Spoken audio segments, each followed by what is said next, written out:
Hello, my friends. Today, the situation on the front continues to deteriorate.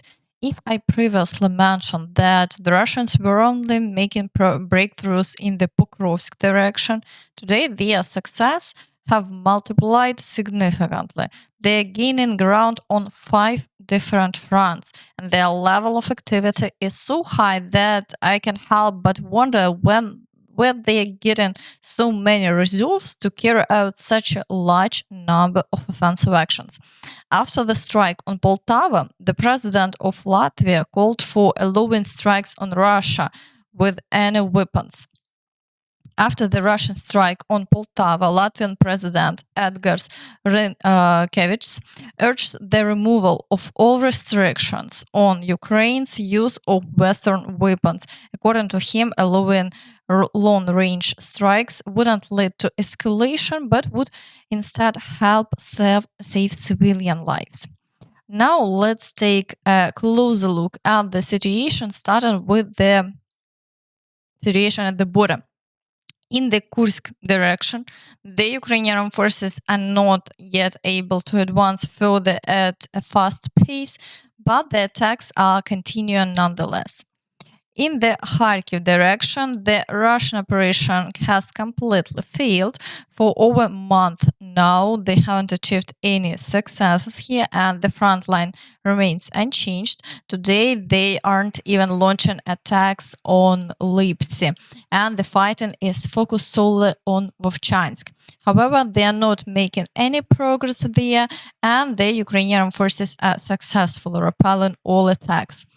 In the Kupiansk direction, the Russians haven't made any advances yet, but the situation remains very tense. There have been 23 assaults recorded in the past day alone, indicating extremely high activity. They are not sparing any reserves and are trying to advance near Sinkivka, Petropavlivka, and further south, where they've managed to make some progress in the past. The assaults on Lushkivka and Kolesnikivka continue. However, despite the intense fighting, the front line hasn't changed over the past day, and the Ukrainian forces are successfully holding their ground. In the Svatove area, fighting continues for Berestove, with reports of clashes near Stelmachivka, which recently came under Russian control. Further south, battles are ongoing for Cherneshina, Druzhelyubivka, Grekivka, and the village of Makiyivka. However, despite the intensity of these engagements, the situation has remained unchanged over the past day. In the Crimea direction, the situation remains stable for now. Although the attacks on Nevsky continue, the Russians haven't achieved any successes. In the Siversk direction, unfortunately, the Russians managed to advance after prolonged attacks. After breaking through towards Zvanivka across the fields, they are now just 3 kilometers 400 meters from the outskirts of Siversk. Battles are also ongoing near Vyimka, Ivanodaryevka, and Spirne. The Ukrainian forces are doing everything they can, with reports even suggesting that they have regained some positions near Vyimka. However, the Russians continue to pressure their defenses and make gains in this area. In the Chasiv Yar direction, the Russians have gradually increased their activity, successfully extending their flanks. Recently, I noted their success around Bila and yesterday they managed to capture Grigorivka, advancing nearly 4 kilometers. The General Staff's recent reports of fighting near Markove and Travneve align with these developments. The outskirts of Chasiv Yar are under continuous assaults, with ongoing battles for Klishivka and Bilahora. Overall, the situation remains challenging, but the fighting continues. In the Toretsk direction, Russian forces are also actively advancing. Yesterday's breakthrough of nearly 4 kilometers towards Romanivka indicates that they have started moving through the fields, aiming to encircle the settlement around Toretsk. Nelipivka is now nearly surrounded, and offensive actions are reported near Sherbinivka. According to an official statement from the General Staff, this indicates a high level of Russian activity in this area.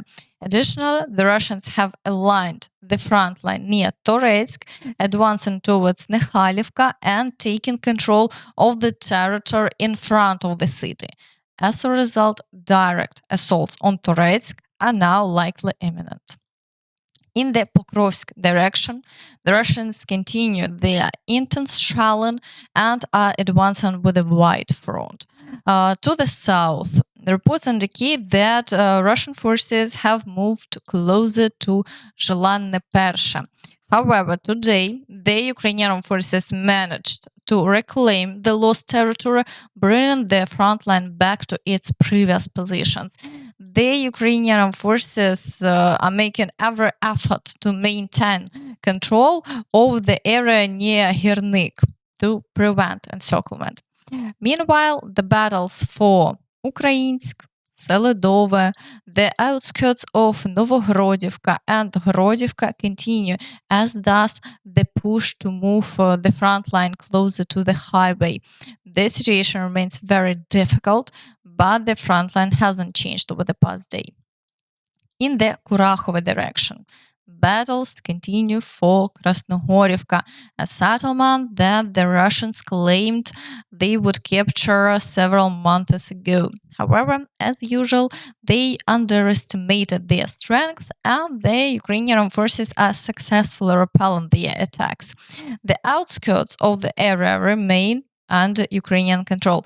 Additionally, skirmishers near Georgiivka and the village of Kostiantynivka persist. The Russians are attempting to expand their controlled territory, but there have been no changes over the past day. In the Vuhledar direction, Russian forces achieved some success near Prechestivka yesterday, although they haven't captured the settlement itself, and fighting continued there. Assaults on Vuhledar and Vodene are also ongoing. The Russians have made a significant advance of around 3 kilometers. However, there is hope that they will not be able to capture Vuhledar, preventing them from breaking through to open operational areas, which would pose significant threat. In the Zaporizhia direction, there is a temporary lull with only shelling being recorded. The Russians are not conducting any assaults, and there is no sign of a Ukrainian counteroffensive in this area. In the Kherson direction, the situation remains stable. The Russians continue their attacks on Kozachye Lagari, but they haven't achieved any success. Meanwhile, the shelling of the right bank continues without pause. At the same time, Belarus continues to move military equipment closer to Ukrainian border, including T-72 tanks. The situation with Belarus remains tense as these movements force Ukraine to keep more troops stationed at the border, which negatively affects the situation on the front line. Russian sources are claiming that the Ukrainian forces plan to enter the Bryansk region, which may explain Belarus's troop buildup to thwart a possible offensive. Russian media report that the Russian armed forces are preparing for a Ukrainian breakthrough in the Bryansk region. To prevent this, priests will sent to the area to conduct a religious procession and pray against the enemy invasion. Do you think this will help a country that kills Ukrainians every day? Please share your thoughts in the comments.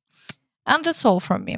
So please don't forget to like this video, subscribe to the channel, and hit the notification bell to stay updated on all the latest news. Thank you for watching, and see you next time. Bye bye.